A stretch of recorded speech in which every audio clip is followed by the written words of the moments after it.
Hi everyone, this video is for Algebra 1, Lesson 3-2. So you're going to need to be on page 66 in your student journal. And 3-2 is all linear functions. I love teaching linear functions. So get ready. Now there's a bit of vocabulary in the beginning here. What I would like you to do is, I'm just going to read through it, give a little explanation, and then I would like you to pause the video and put this in your notes. So the first one is a linear equation in two variables. So there's three ways to represent a linear function, either an equation, a table, or a graph. I'll talk about a little bit more about that in a second. But this is one form for representing a linear equation. This y equals mx plus b. We're going to spend a lot more time talking about it, but for now, you should know that m and b are constants. And remember, a constant is just a number. It's called a constant because it's a number and it doesn't change its value. X and y are variables, so they vary. That's why we call them variables. And remember from 3-1, x is going to be your input, y is going to be your output. X is also your independent variable, y is your dependent variable. Next, we're just talking about exactly what a linear function is. And so it's a function. Notice I abbreviate function like that, fxn. A function whose graph is a non-vertical line. So any line, right, that has some slope or slant or a horizontal line. A vertical line would not be a function because it would fail the vertical line test. So that's why we say non-vertical line.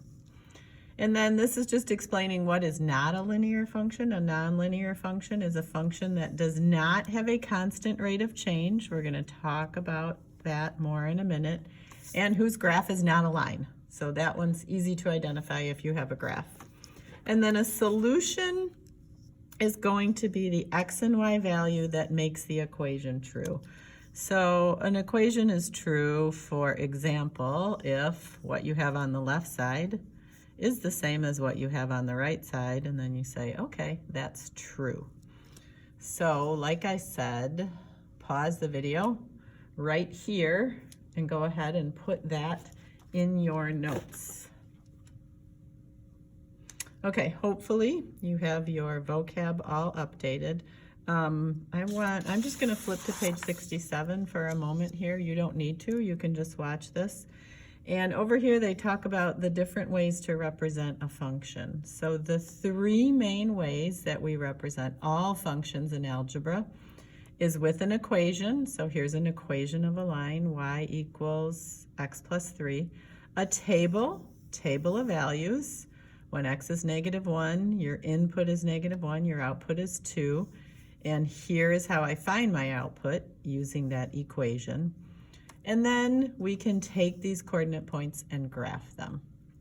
So they have the mapping diagram in here. I'm going to get a little closer here for you. They have the mapping diagram in here. And that is another way to represent a function, but honestly, equation, table, and graph are the main ones that you're going to see. So the first thing we need to be able to do is to identify when we have a linear function and when we have a nonlinear or not a linear function. So we need to be able to identify a linear function using a table. Again, this is on the bottom of page 66. So take a moment to pause the video and copy these two examples. All right, so hopefully you copied and you have these two examples. So again, I'm given a couple tables and I have to say, are these a linear function? That should be an R, by the way. Are these a linear function or non-linear? So the first thing I want to check is my inputs. I want to make sure my inputs are going up by a constant amount every time. So if you think about this, to go from 3 to 6, I'm adding 3. To go from 6 to 9, I'm adding 3. And to go from 9 to 12, I'm adding 3. Okay, that looks good. Now, here's the key. Are the y values changing by a constant rate or amount every time? So up here, we said it's linear if it has a constant rate of change. This is where we're going to check that. So if I start at 36 and my next point goes to 30, the change there is subtracting 6 or minus 6. 30 to 24 is also minus 6. And 24 to 18 is also minus 6. So that is what a constant change looks like. Every change here is the same number. So this is linear. And we want to say that negative 6 is a constant rate of change. Constant means the same number every time. So for linear equations, your y value is going to change by the same amount every time. That's what gives it the line shape when you graph it. Okay, now let's look at this one. 1 to 3 is plus 2. 3 to 5 plus 2. I'm doing those kind of sloppy. 5 to 7 plus 2. Okay, so the x's are going up at a constant amount. Now let's check our y's. If I start at 2 and I go to 9, I've added 7. Now if I start at 9 and go to 20, I've added 11. Really, I can stop right here. I do not have a constant rate of change. You could do one more if you want. This is plus 15. But as soon as you don't have a constant rate of change, you know this is nonlinear. So this rate of change is not constant or not the same. Remember, constant just means the same. Okay, turn to page 67. And a little bit more vocab here. This is talking about domains, and remember, those are your x's, your input, your independent variable. That's all review from 3.1. And so a discrete domain is going to look like this. So discrete means these single points. So the domain for this would be 1, 2, 3, 4, 5. Not the points, not the values in between. So 1.5 is not part of my domain. A continuous domain, right, we looked at this in 3.1. A continuous domain is my domain goes from 1 to 5 and every value in between. So that's going to look like that. All right, the next thing we want to look at, so we looked at identifying a linear function from an equation. Now we looked at identifying a linear equation from a table. That was the first example that we did. Now I want you to add an example on the bottom of page 67, and this time we're going to identify a linear function, again, I abbreviate function, fxn, in an equation. So remember that equation we put on the front page, y equals mx plus b. We're going to look for something similar to this. It might be in a slightly different form. So I'm going to put some examples here and then I'm going to talk about them. So you should add the examples to your notes. The first one is y equals 3.8. The second one is y equals the square root of x. The third one is y equals 3 to the power of x. So this one, make your x an exponent. The next one is y equals 2 over x. The next one is y equals 6 times the quantity, x minus 1. Again, if this is fast, then just pause the video. And the last one, hopefully you have room to squeeze it in, y to the second power, or y squared minus 1 equals 0.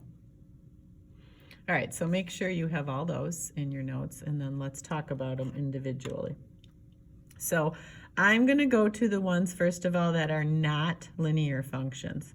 So this x trapped inside a square root, I want to say, is not a linear function. Notice in this equation here, I have a plain old x. It's not trapped inside a square root. So this one is a no. This one, where your variable is an exponent, this is also not a linear function. Notice here, y equals mx plus b. I'm going to put an example of a linear function on top of that. My x is never going to be an exponent if it's linear. So a variable that's an exponent is not linear. Same thing, a variable or your x in the denominator is not going to be linear. X is going to be right up here, not in the bottom of a fraction. And if you notice this one, this is an x with a power of 2. The exponent is always just going to be a 1, so this is not linear. So these two are linear. Now, they don't look exactly like this. But if you picture this written as y equals 0 times x plus 3.8, that now looks like y equals mx plus b. There's my y. If I make my m 0, 0 times x is 0, so this whole term would go away, and my b is 3.8. So this one is linear. So that's a yes. The other one that is linear is this one. Now again, it looks a little different than this, but if you do distributive property and distribute that x, you get that. And now that looks exactly like y equals mx plus b. My m is 6, my b is negative 6. Remember, we said m and b are just going to be numbers or constants. So that's a yes. So quick summary up here of, I'm going to say what is not linear, because sometimes it's helpful to know what to look for not linear. So if an equation has, I'm going to say 3 variables, like an x, a y, and a z, that is not going to be linear. A linear will always just have 2 variables. X and Y, sometimes they'll call them something different, but 2 variables. X to the second power, x to the third power, so on. No exponents bigger than 1. The exponent on a linear equation will always just be a 1. No x's under the square root. That is not linear, like the example we had down there. An x trapped inside a radical. Oh, I did that one already. An x in a denominator. Sorry about that. X in the bottom of a fraction, not linear. And an x that is an exponent or a power. So these would all be examples of non-linear functions. Okay, we looked at identifying linear from a table. We looked at identifying linear from an equation. Let's go now to page 68. And we're going to look at identifying linear or nonlinear from a graph. Well, it's not difficult. I'll add another example up here. Say you have a graph that looks like this. If it doesn't look like a line, it is nonlinear. Okay, and then obviously a linear one would be a line with slope. Could have a positive slope like that, and by slope I mean slant. Could have a negative slope, could have a slope of 0. So those would be linears. They're easy to spot because they look like a line. So if you look at this example, this has a curve to it. This is actually the equation for this is square root of x. So it's not linear because the x is trapped under a square root, and the graph also is not linear. So this is nonlinear. There's a straight line with some slope to it. That one is linear. So the graphs are pretty straightforward. Let's do one of these just to review, identifying from a table. So if I look at this first one, 1, 2, 3, 4, so my x's are going up by the same amount every time. And then let's look at the rate of change here. So if I go from -1 to 3, picture your number line, -1, 1, 2. Sorry, if I go from -1 to 2, I went 1, 2, 3 spaces. So this is +3. 2 to 5 is +3. 5 to 8 is +3. The other way to do this is 8 minus 5 is 3. 5 minus 2 is 3. 2 minus -1, minusing a negative is like adding, so that would be 3. So this is linear. There's my constant change.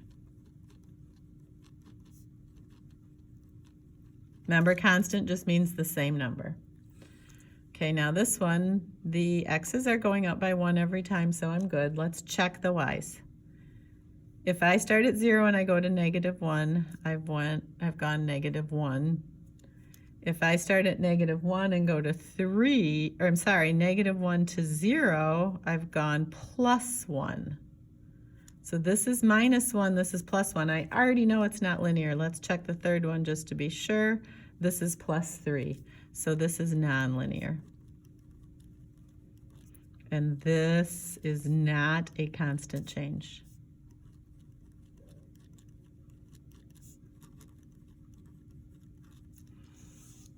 Okay, let's look at these equations. Another quick review. Right away I noticed this is an x to the third, so this is nonlinear. So remember, that was on our list of what makes it not linear. No exponents bigger than 1.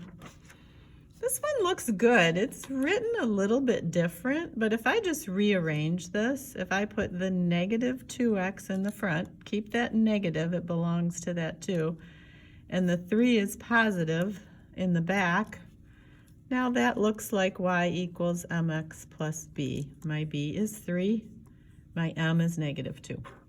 By the way, the m, -2, that is your slope, which is your constant change. We'll talk about that more later, but just wanted to tell you that right now. And then if you look at these, well, this is linear, but this is asking about the domain. This would be a continuous domain, and this would be a discrete domain. Okay, that is it for 3-2.